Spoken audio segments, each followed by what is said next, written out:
So hi everyone, this is your mentor educator आकाश की finally back again with a new video, जहां पे आज हम फिर से करने वाले हैं 10 मिनट के अंदर एक बहुत इंपॉर्टेंट टॉपिक, जो कि है हमारा एटॉमिक साइज का trend for S block, P block, D block and F block. बच्चों लास्ट में इसको 10 मिनट में एक्सप्लेन करने के बाद मैं एक चैलेंजिंग क्वेश्चन दूंगा। अगर तुम उसको सोल्व कर लेते हो इस पूरे कंसेप्ट को समझने के बाद, then you will crack any of the question in your JEE और NEET exam from this topic atomic size के ट्रेंड से। चलिए वीडियो को शुरू करते हैं। बच्चों शुरू करते हैं सबसे पहले एस और पी ब्लॉक से, क्योंकि इसको समझना बहुत ही आसान है as compare to D and F block. तो चलिए बात करते हैं बच्चों अपने, अगर मैं एस और पी ब्लॉक में लेफ्ट टू राइट जा रहा हूं तो बच्चों क्या होगा, ध्यान से देखना बच्चों। जब हम लेफ्ट टू राइट मूव कर रहे होते हैं अपने एस या पी ब्लॉक में, तो होता क्या है कि नंबर ऑफ शेल्स तो उतनी ही रहती है हमेशा। सर एग्जांपल देके बताइए। फॉर एग्जांपल बच्चों लेफ्ट टू राइट में मैंने एक लेफ्ट से उठा लिया सोडियम एटम को और राइट से उठा लिया क्लोरीन एटम को, तो ध्यान दो सोडियम एटम होता है बच्चों 2,8,1, और जैसे जैसे मैं इलेक्ट्रॉन्स बढ़ाता रहूंगा लेफ्ट से राइट जाने में एटॉमिक नंबर इंक्रीज होता रहता है, शेल नहीं बढ़ती है, आखिरी शेल में ही मेरा इलेक्ट्रॉन आता रहता है, बैठता रहता है। अब इससे होता क्या है बच्चों, ध्यान दो, मेरा न्यूक्लियस है पॉजिटिवली चार्ज पार्टिकल, और मेरा जो आउटर मोस्ट शेल में इलेक्ट्रॉन्स है वो है नेगेटिवली चार्ज, मतलब इनके बीच की जो फोर्स ऑफ अट्रैक्शन होगी वो कोलम्बिक फोर्स होगी। नंबर ऑफ शेल तो सेम ही है बच्चों। उससे हो क्या रहा है, जब नंबर ऑफ प्रोटॉन्स और नंबर ऑफ इलेक्ट्रॉन्स बढ़ रहे हैं तो उनके बीच की फोर्स ऑफ अट्रैक्शन बढ़ जा रही है। भाई जैसे जैसे इलेक्ट्रॉन सेट होता रहेगा वैसे वैसे फोर्स ऑफ अट्रैक्शन बढ़ती रहेगी, क्योंकि जब इलेक्ट्रॉन्स बढ़ेगा प्रोटॉन भी बढ़ेगा, Q1 Q2 बढ़ रहा है, फोर्स ऑफ अट्रैक्शन बढ़ रही है। तो जब फोर्स ऑफ अट्रैक्शन बढ़ रही है तो न्यूक्लियस और इलेक्ट्रॉन के बीच की जो फोर्स ऑफ अट्रैक्शन बढ़ने की वजह से न्यूक्लियस का इफेक्टिव न्यूक्लियर चार्ज बढ़ता जा रहा है इलेक्ट्रॉन के ऊपर, और इलेक्ट्रॉन ज्यादा अट्रैक्टेड फील कर रहा है towards the nucleus as we move left to right. जिसके कारण होगा क्या बच्चों, जैसे जैसे मैं राइट में जाता रहूंगा फोर्स बढ़ती रहेगी, तो इलेक्ट्रॉन्स ज्यादा अट्रैक्शन फोर्स करेंगे और अंदर आने के लिए मजबूर हो जाएंगे, जिसकी वजह से मेरी जो आउटर मोस्ट शेल है वो अंदर की तरफ कॉन्ट्रैक्ट होती रहेगी। तो इधर नंबर ऑफ इलेक्ट्रॉन्स बढ़ते हैं लेफ्ट टू राइट में, जेड इफेक्टिव बढ़ जाता है और मेरा साइज बच्चों डिक्रीज हो जाता है। यह केस है लेफ्ट टू राइट का। चलिए चर्चा करते हैं टॉप टू बॉटम में क्या होता है जब हम एस ब्लॉक की बात कर रहे होते हैं। ध्यान से देखो यार, टॉप टू बॉटम बहुत ही सिंपल है। सपोज करो मैंने यहां पे एक एग्जांपल ले लिया, मेरे पास ये है बच्चों लिथियम। लिथियम के केस में जो इलेक्ट्रॉनिक कॉन्फ़िगरेशन है वो 2,1 है, ठीक है, हाइड्रोजन हीलियम लिथियम, मतलब केवल 2 ही शेल हैं। लेकिन जैसे ही मैं टॉप से बॉटम पे जाता हूं, सपोज करो मैं सोडियम पे आया, तो ये हो जाएगा बच्चों 2,8,1। अब होगा क्या बच्चों, एक शेल बढ़ जा रही है पूरी की पूरी, तो टॉप टू बॉटम में नंबर ऑफ शेल ही इंक्रीज हो जाती है, जिसकी वजह से साइज बढ़ जाता है। बहुत ही सिंपल सा बेसिक सा टॉपिक है यहां पे। ये हमारा एस और पी ब्लॉक में लेफ्ट टू राइट और टॉप टू बॉटम का ट्रेंड हो गया खत्म। नाउ बच्चों शुरू करते हैं अपना डी और एफ ब्लॉक, क्योंकि बहुत ज्यादा इंपॉर्टेंट है। मैक्सिमम टाइम तुम्हें जेईई और नीट में यहीं से क्वेश्चन मिलेंगे, तो इसको बहुत ध्यान से देखना, बहुत ही ज्यादा इंपॉर्टेंट केस यहां पे बनता है। चलिए शुरू करते हैं बच्चों। जब मैं डी या एफ ब्लॉक में लेफ्ट टू राइट जा रहा हूं तो पहले मैं डी ब्लॉक पे चर्चा करता हूं। जो डी ब्लॉक में होगा वो एफ ब्लॉक में होगा, ठीक है। तो अगर मैं डी ब्लॉक में लेफ्ट टू राइट जा रहा हूं तो बच्चों होना क्या चाहिए था तुम्हारे अकॉर्डिंग, तुम बोलोगे सर वही वाला केस तो जो पहले था, जब मैं लेफ्ट टू राइट जाऊंगा तो सेम शेल में, क्योंकि पीरियड तो सेम है, तो सेम शेल में नंबर ऑफ इलेक्ट्रॉन्स बढ़ेंगे। सर नंबर ऑफ इलेक्ट्रॉन्स बढ़े तो सर जेड इफेक्टिव बढ़ा, और सर जेड इफेक्टिव बढ़ा जैसे पी ब्लॉक में आपने भी बताया, तो मेरा जो आउटर मोस्ट इलेक्ट्रॉन है वो ज्यादा जेड इफेक्टिव फील करेगा और अंदर की तरफ कॉन्ट्रैक्ट हो जाएगा, साइज में डिक्रीमेंट आना चाहिए। लेकिन यहां पे बच्चों एक्चुअली में ऐसा नहीं हो रहा होता। देखो जरा ध्यान से, ऐसा क्यों है यार। देखो नंबर ऑफ इलेक्ट्रॉन्स बढ़े बच्चों,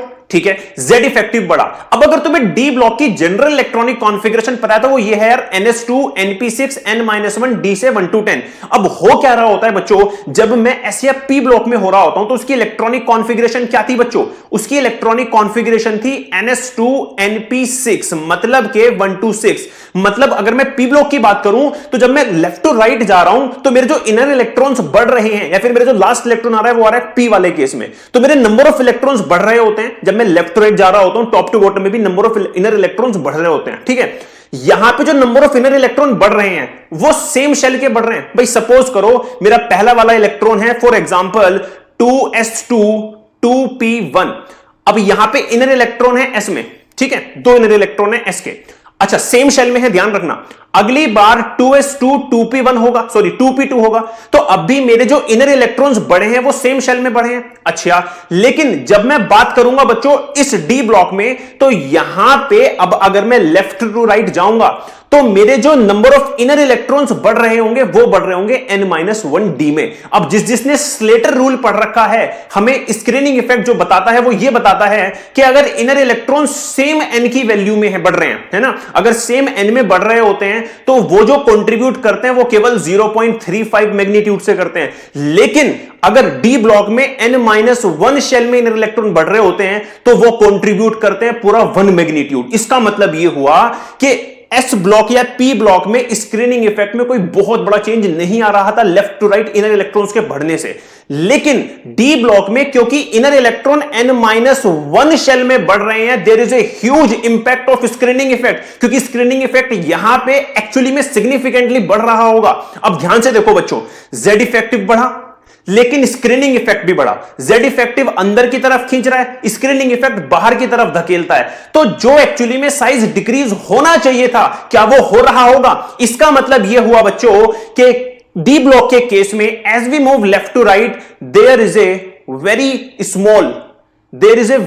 स्मॉल डिक्रीमेंट इन साइज। क्या सभी को यह बात समझ में आई? बहुत ज्यादा इंपॉर्टेंट है, क्वेश्चन बनता है यहां से डी ब्लॉक के केस में। तो डी ब्लॉक के केस में क्योंकि इनर इलेक्ट्रॉन्स या फिर जो आउटर मोस्ट में जो इलेक्ट्रॉन्स आ रहे होते हैं वो n-1 शेल में आते हैं, एक सिग्निफिकेंट स्क्रीनिंग इफेक्ट देखने के लिए मिलता है। इसलिए जो डिक्रीमेंट आना चाहिए था Z इफेक्टिव की वजह से हमारे साइज ऑफ द एटम में वो नहीं आ रहा होता। ये हमारा लेफ्ट टू राइट का केस था बच्चों डी ब्लॉक का। नाउ बच्चों बात करते हैं डी ब्लॉक के अंदर ही टॉप टू बॉटम में। टॉप टू बॉटम में डी ब्लॉक में क्या होता है, जरा ध्यान से देखना बच्चों। जब मैं डी ब्लॉक की बात कर रहा होता हूं तो डी ब्लॉक में मेरे जो पहली जो सीरीज होती है डी ब्लॉक में वो 3D होती है, ठीक है, क्योंकि वो n-1 में जाते हैं हमेशा इलेक्ट्रॉन, सबको याद होगा 3D, ठीक है, 4D, 5D और फिर ऐसे ही 6D आती है। अब सपोज करो मेरा जो 3D सीरीज जो सबसे पहली D का मेरा पीरियड है उसमें अगर मैं ध्यान दूं तो अगर मैं 3D से 4D में आता हूं बच्चों तो नंबर ऑफ शेल इंक्रीज होंगी। Point to be noted my lord, number of shell increases होंगी, ठीक है जी। अब इलेक्ट्रॉन्स भी तो इंक्रीज हो रहे हैं तो Z इफेक्टिव भी बढ़ेगा। बहुत बढ़िया बात है, क्या मजा आ गया। अरे इनर इलेक्ट्रॉन्स इंक्रीज हो रहे हैं तो स्क्रीनिंग इफेक्ट भी बढ़ेगा। अब ये जो तीनों केस हैं ये आपको कंट्रीब्यूट करते हैं साइज के इंक्रीमेंट में। भाई स्क्रीनिंग ज्यादा है तो बाहर ज्यादा धकेला जा रहा है, ठीक है, बाहर ज्यादा धकेला जा रहा है, और Z इफेक्टिव ज्यादा हो रहा है तो अंदर की तरफ धकेला जा रहा है। तो इनका कंट्रीब्यूशन तो हो गया डिसॉल्व। स्क्रीनिंग इफेक्ट भी बढ़ रहा है, Z इफेक्टिव भी बढ़ रहा है, तो इनका कंट्रीब्यूशन हो गया डिसॉल्व। केवल नंबर ऑफ शेल बढ़ने की वजह से बच्चों हम कह सकते हैं टॉप टू बॉटम में Z इफेक्टिव भी कांस्टेंट है, इस केस में स्क्रीनिंग भी कांस्टेंट हो गया, और यहां पे मेरा नंबर ऑफ शेल बढ़ने की वजह से 3D से 4D आने में साइज इंक्रीमेंट हो रहा है। क्लियर है यहां तक? लेकिन बच्चों अब यहां पे 4D से जब तुम 5D में एंटर करोगे तो देखो क्या होगा, नंबर ऑफ शेल बढ़ी, point to be noted my Lord, बिल्कुल बढ़ी। Z इफेक्टिव बढ़ा, सर नंबर ऑफ इलेक्ट्रॉन्स बढ़ रहे हैं तो Z इफेक्टिव तो बढ़ेगा। भाई टॉप टू बॉटम में एटॉमिक नंबर इंक्रीज होता है तो बिल्कुल Z इफेक्टिव बढ़ेगा। लेकिन यहां पे स्क्रीनिंग नहीं होती। और सर क्या बात कर रहे हो, स्क्रीनिंग होती नहीं है? मतलब स्क्रीनिंग जो पहले हो रही थी वही हो रही है, इंक्रीमेंट नहीं हो रहा, जैसे ऊपर वाले में इंक्रीमेंट देखने के लिए मिल रहा है। क्यों सर? अब ध्यान दो बच्चों, अगर मैं यहां पे 5D की बात करूं, अगर मैं अपने 5D सीरीज की बात करूं तो 5D से ऊपर कहीं पे भी F सब शेल नहीं होती, लेकिन 5D में बच्चों F सब शेल होती है। अब सर इसका क्या मतलब है? ध्यान दो, अगर आप ऊपर 4D वाले केस में देखो तो इनर इलेक्ट्रॉन्स हैं वहां पे, आप उसमें जो भी इनर इलेक्ट्रॉन्स थे जब आप उससे नीचे आए तो इनर इलेक्ट्रॉन्स जो बढ़े वो कहां बढ़े बच्चों? वो F सब शेल में बढ़े।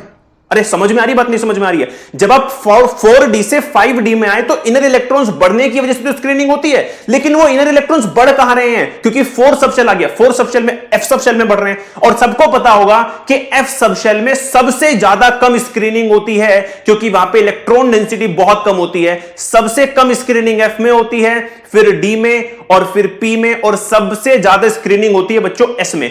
अब इसकी वजह से 4 से 5D में आने में Z इफेक्टिव तो बढ़ा, नंबर ऑफ शेल तो बढ़ी, और स्क्रीनिंग उतनी ही रह गई, जिसकी वजह से यहां पे आपका जो साइज बढ़ना चाहिए था वो बढ़ ही नहीं रहा। ध्यान देना दोबारा से, स्क्रीनिंग में तो कुछ हुआ नहीं, इसको तो हटा दो यहां से। नंबर ऑफ शेल बढ़ी, साइज बढ़ना चाहिए, लेकिन Z इफेक्टिव भी बढ़ा, साइज घटना चाहिए। अगर मैं दोनों को एक साथ अप्लाई करूं तो एक बढ़ा रहा है साइज को, एक घटा रहा है, तो ओवरऑल कोई भी चेंज नहीं आएगा।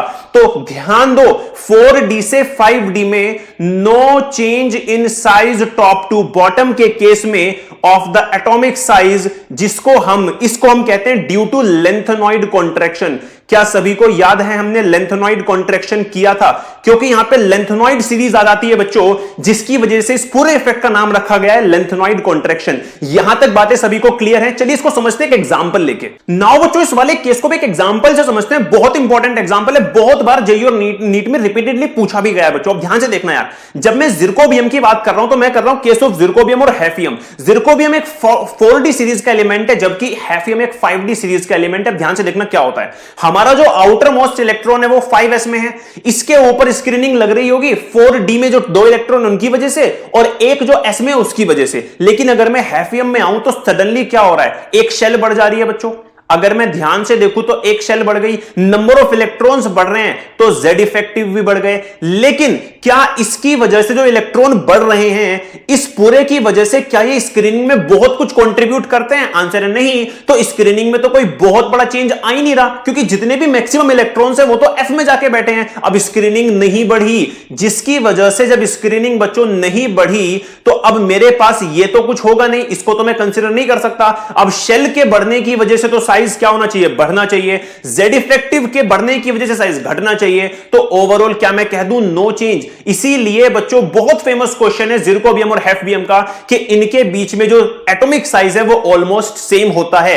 क्वेश्चन यह आता है कि सर ऐसा कोई भी केस हमारे पी ब्लॉक या एस ब्लॉक में नहीं होता? तो बच्चों पी ब्लॉक में होता है। ध्यान दो वो कौन सा केस है, उसको कहते हैं हम डी इफेक्ट। ये डी इफेक्ट क्या होता है सर, आइए इसको समझते हैं। ध्यान दो बच्चों, जब मैं एल्यूमिनियम में हूं तो एल्यूमिनियम के केस में अगर आप एल्यूमिनियम पे आते हो तो वहां पे आपका जो आउटर मोस्ट इलेक्ट्रॉन है वो पी में है। इसमें जो भी स्क्रीनिंग हो रही होगी वो किसकी वजह से हो रही होगी, 2 इलेक्ट्रॉन जो एस में बैठे हैं। लेकिन जब मैं गैलियम पे आता हूं तो गैलियम में आने के लिए आपको डी से क्रॉस करके आना होता है। मतलब यहां पे नंबर ऑफ इलेक्ट्रॉन्स बढ़े, ठीक है जी, जेड इफेक्टिव मेरा बढ़ा, सही बात है।